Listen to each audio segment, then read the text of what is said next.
Okay, in this final part of the tutorial, I'm going to look at a basic way of using overlays instead to add color to an image, or add a color cast to an image.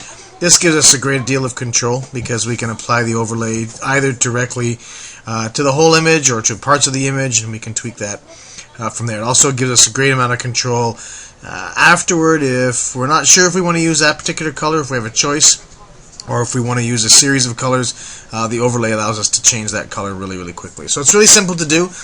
We start with our color image, or you can start with a black and white image if you prefer, and then we're just going to go down here to the adjustment layer palette and icon and add new solid color.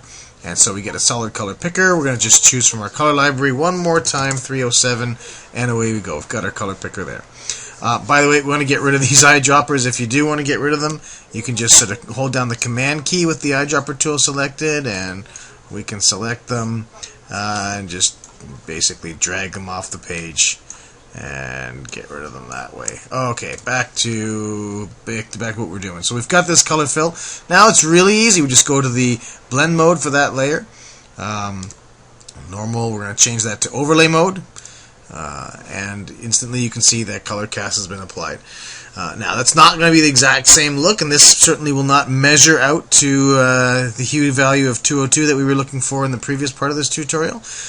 This is just going to get us closer to the Pantone color scheme, or the color scheme that's part of that corporate palette that we're trying to match. So it's just going to tweak the images over into that area, apply a very artistic effect to it. Overlay will tend to fill in the 3/4 tones, the heavier sort of shadows. So you may want to dial back the opacity a little bit to reduce the intensity of that effect.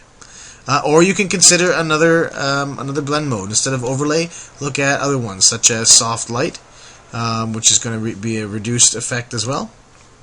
Or hard light, which is going to be way more intense, where we're going to need to really pull back the opacity. Hard light in this case is also going to be fading out the image a little bit. It's bringing the dynamic range sort of narrowing the dynamic range a little bit, so the image looks a little bit washed out. But that can also have its own appeal. That could be sort of an artistic effect that you're looking for. If the effect that you're getting is not strong enough, you can always duplicate the layer. Here I just pressed Control J, and that took the layer with its blend mode and just duplicated it on top of itself, so the effect gets really amplified. Of course, we really need to kind of dial that back in that case, like that. Another color mode that we can, so I'm just going to delete that. Another color mode that we can be looking at is, so another blend mode that we can look at is the color blend mode. This is going to completely replace the color, at least at 100%, completely replace the color values. So that's the hue and the saturation values of the underlying pixels, leaving only their luminosity values. The luminosity is basically their grayscale, the brightness information, so it leaves the brightness information of the underlying image and takes the color, the hue, and the saturation of the overlying image and combines them. And of course we can tune back the opacity to bring in some of those original colors, and so we can find a sort of a happy medium. This is very close to what the photo filter does, so it just gives you just a little bit more control. This is a little bit like playing with the density, but you do have just a little bit more control, because don't forget then, because this is an adjustment layer, we can also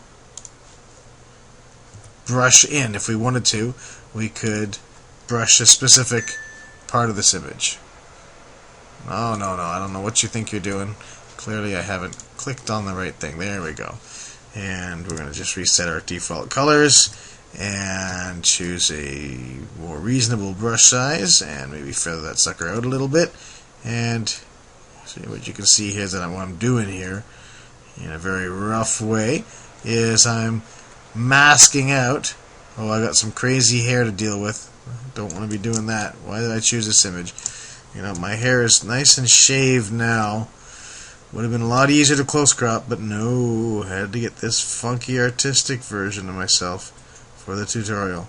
Alright, anyway, you get the picture. We're not going to go and get into hair close cropping at this time, but this certainly allows us a lot of flexibility here with this image. Alright, that pretty much concludes different ways of colorizing an image. Stay tuned for more down the road. Thanks for watching.